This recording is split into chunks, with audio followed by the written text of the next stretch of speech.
महाराष्ट्र में वोटिंग होने जा रही है नगर निगम चुनाव की, बीएमसी चुनाव की। लेकिन इस वोटिंग के दिन उद्धव ठाकरे, राज ठाकरे जेल जा सकते हैं, सलाखों के पीछे जा सकते हैं, क्योंकि यहाँ पिटाई वाले ऐलान के बाद बवाल मच गया है। पिटाई के बाद बवाल मच गया, पुलिस दबिश दे रही है और उल्टा ये दांव पड़ने जा रहा है। तो दिखाते हैं, आपको बताते हैं सब कुछ। आप भी वीडियो को शेयर करें और कमेंट करके जरूर बताएं कि उद्धव ठाकरे, राज ठाकरे को ये बयान कितना मुश्किल पड़ने वाला है, कितना उल्टा पड़ने वाला है। कमेंट आप भी जरूर से जरूर करें।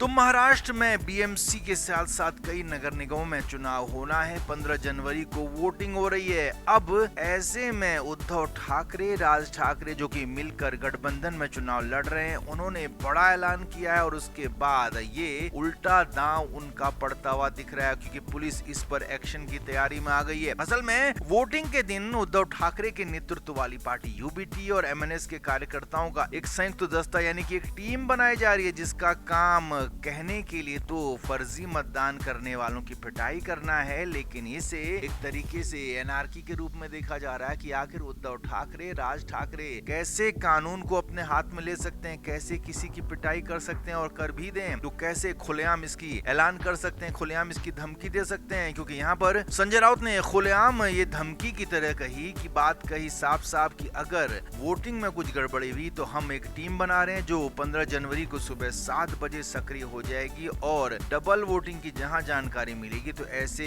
मतदाताओं से अपने तरीके से निपटेगी। और राउत ने ये चेतावनी न सिर्फ बीएमसी बल्कि पूरे 29 नगर निगमों के लिए जारी की है और कहा साफ साफ कि पिटाई दस्ता बनाया जाएगा, पिटाई दस्ता उनकी पिटाई करेगा और पिटाई ही नहीं करेगा बल्कि उनका उसके बाद पूरी तरीके से अच्छे तरीके वाला यहाँ पर इंतजाम भी करेगा। तो एक तरीके से साफ साफ ऐलान है कि वोटिंग के दिन हम कानून को अपने हाथ में लेंगे, कानून अपने हिसाब से चलाएंगे और कानून व्यवस्था को तोड़ने की कोशिश करेंगे। ये वही बात हुई। जी हाँ, पिटाई दस्ते से क्या मतलब है, क्योंकि कानून बनाए रखने का काम पुलिस का है, आपका नहीं है। अगर कुछ गड़बड़ी होती है तो आप पुलिस को शिकायत देंगे, कुछ आपको लगता है कि कुछ गलत हो रहा है तो उसके लिए आप शिकायत करेंगे। आप इस बात को अपने हिसाब से टैकल नहीं कर सकते, अपने हिसाब से हैंडल नहीं कर सकते। यही बात उद्धव ठाकरे, राज ठाकरे के खिलाफ जा रही है। इसीलिए तो खबर यह है कि पुलिस के कान खड़े हो गए हैं। मुंबई प्रशासन, पूरा महाराष्ट्र पुलिस यहाँ पर एक्टिव हो गई है और पुलिस ने दबिश अभियान चला दिया है कि इस टीम में यानी कि जो पिटाई दस्ता राज ठाकरे, उद्धव ठाकरे बनाने जा रहे हैं तो उसके खिलाफ दबिश शुरू हो गई कि इस टीम में जो भी लोग होंगे उनको धर दबोचा जाएगा, उनको पकड़ लिया जाएगा और अगर उन्होंने बयान दे दिए उद्धव ठाकरे,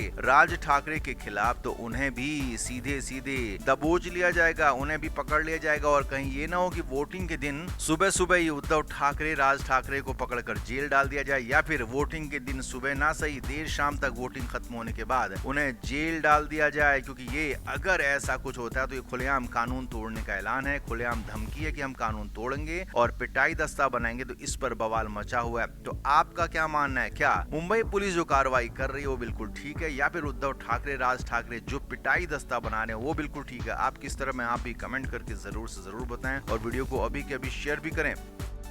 तो 12 जनवरी को ठाणे में ठाकरे ब्रदर्स की संयुक्त रैली हुई। अब इस रैली को सामना यानी कि इनके अपने मुखपत्र में बड़ा चढ़ाकर बताया गया। इतना तक कह दिया कि ये सबसे सफल रैली थी, लेकिन हालात, जो असलियत, जो पूरी सच्चाई है ग्राउंड की, वो बिल्कुल अलग है। क्योंकि वहाँ रैली में बिल्कुल भी भीड़ उस तरीके से नहीं थी जितनी उम्मीद की जा रही थी। मैदान आधे से ज्यादा खाली था। जी हाँ, बहुत बड़ी बड़ी उम्मीदें थी, क्योंकि ठाकरे ब्रदर्स को उम्मीद थी कि ठाणे में मुंबई से भीड़ पहुंचेगी, क्योंकि ठाणे से उद्धव ठाकरे के साथ साथ बाला साहब ठाकरे की बहुत करीबी रखते थे और यही नहीं, एमएनएस का भी वहाँ अच्छा खासा गढ़ है। लेकिन हालात, जो सच जो सामने दिखा वो हैरान करने वाला था, क्योंकि वहाँ भीड़ नहीं थी और इसी से रैलियों में जो भीड़ नहीं दिख रही उससे बैकफुट में आए ठाकरे ब्रदर्स ने वहाँ पर अनोखा दांव चल दिया और वो था बाला साहब ठाकरे का दांव। उद्धव ठाकरे ने कहा कि बाला साहब ठाकरे ने जब 20 से 22 साल पहले नगर निगम चुनाव में कैंपेनिंग की थी तो तब उन्होंने कहा था कि ज्यादा रैली रैलियां मत करो। जी हाँ, इस बात को कोट किया उद्धव ठाकरे ने कि बाला साहब ने तब कहा था कि बड़ी बड़ी सभाएं मत करो, और 2 सभाएं करो, एक मुंबई में और एक ठाणे में, लेकिन ठाणे में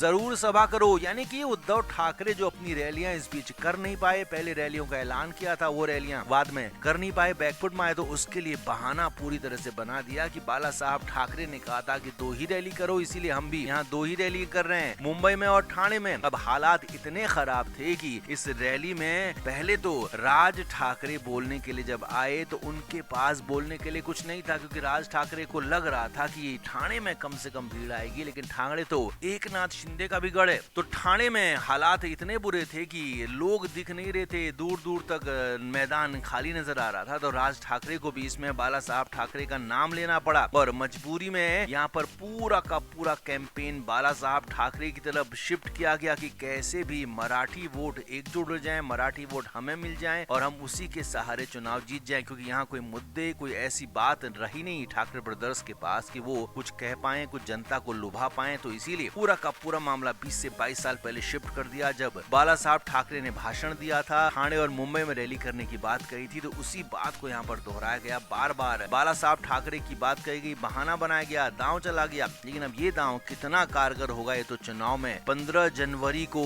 तय चलेगा, क्योंकि अब यहाँ पर वोटिंग भी बिल्कुल नजदीक आ गई है। तो ऐसे में अब उद्धव ठाकरे और राज ठाकरे के लिए मुश्किलें आगे और बढ़ सकती हैं। तो आप इस पर क्या कहेंगे, आप भी कमेंट करके जरूर से जरूर बताएं, वीडियो को शेयर भी करें। तो मुंबई में बीएमसी चुनाव के लिए उद्धव ठाकरे, राज ठाकरे ने रैली की, शिव तीर्थ मैदान में ये रैली हुई, लेकिन इस रैली में भीड़ ही नहीं पहुंची। जी हाँ, जो उम्मीद थी उद्धव ठाकरे को, राज ठाकरे को, पहुंची नहीं। वो हम पहले ही आपको बता चुके हैं कि भीड़ की कमी, लोगों की कमी की वजह से उद्धव ठाकरे राज की जो 5 रैलियां मुंबई में प्रस्तावित थी वो सब रद्द हो गई। सिर्फ एक रैली होनी थी, संडे को 11 जनवरी को रैली हुई, लेकिन ये रैली इतनी बड़ी महाफ्लॉप निकली कि से उद्धव ठाकरे रोने लगे, सदमे में आ गए, ऐलान कर दिया। जी हाँ, उद्धव ठाकरे ने बहुत सारी बातें की, विरोधियों पर हमले बोले, यहाँ तक कह दिया कि बीजेपी मुंबई को महाराष्ट्र से अलग करना चाहते हैं, और उनके बीजेपी नेता, तमिलनाडु के नेता अन्नामलाई तक के बयान का यहाँ पर हवाला दिया, लेकिन कोई फर्क नहीं पड़ा, क्योंकि उनकी रैली में भीड़ दूर दूर तक नहीं दिख रही थी। इसीलिए उद्धव ठाकरे रुआंसे तक हो गए, ये कह दिया कि ये मेरा आखिरी चुनाव है। पहले राज ठाकरे बोले थे कि यहाँ पर ये चुनाव मराठियों के लिए आखिरी चुनाव है, इस चुनाव में आपने वोट हमें नहीं दिया तो मराठी खत्म हो जाएंगे, मराठी अस्मिता खत्म हो जाएंगी। और उद्धव ठाकरे ने तो साफ कह दिया कि ये मेरा आखिरी चुनाव है, और अगर आपने वोट नहीं दिया तो मैं कहीं का नहीं रहूंगा। जी हाँ, साफ साफ कह दिया। तो क्या उद्धव ठाकरे ने मंच से ही संन्यास का ऐलान कर दिया? क्या इमोशनल कार्ड खेला? क्योंकि सवाल यहाँ पर यह भी है कि उद्धव ठाकरे चाहते थे कि उन्हें रैली में बड़ी संख्या में लोग पहुंचे, लेकिन पहुंचे नहीं, और अंत में यही हुआ कि उद्धव ठाकरे को मंच से ऐलान करना पड़ा, सदमे में आ गए, और ये तक कह दिया कि मेरा आखिरी चुनाव है। और रैली में दूर दूर तक कुर्सियां खाली नजर आई, इसीलिए ज्यादातर पत्रकारों को, मीडिया को भी रैली में जो खाली कुर्सियां थी उनकी फोटो वीडियो तक बनाने नहीं दी गई, उनकी वीडियो बनाने से इनकार कर दिया गया, मना कर दिया गया। सिर्फ मंच को ही फोकस करके, टारगेट करके वीडियोस बनाने दिए गए, फोटोज देने दिए गए, और उसके बाद बड़ा बवाल मचा हुआ है। और उद्धव ठाकरे की जो ठाणे की रैली थी उस पर भी इसका बड़ा असर हुआ है। तो कुल मिलाकर उद्धव ठाकरे सदमे में आ गए, वोटिंग से पहले ही हार मान लिए, मंच तक से ऐलान कर दिया कि मेरा आखिरी चुनाव है, प्लीज मुझे वोट दे दो। तो क्या इस इमोशनल अंदाज में, क्या इस तरह से संन्यास के ऐलान के बाद उद्धव ठाकरे को वोट मिल पाएंगे? आप क्या मानते हैं? कमेंट जरूर करें, वीडियो को शेयर भी करें। Flame media report.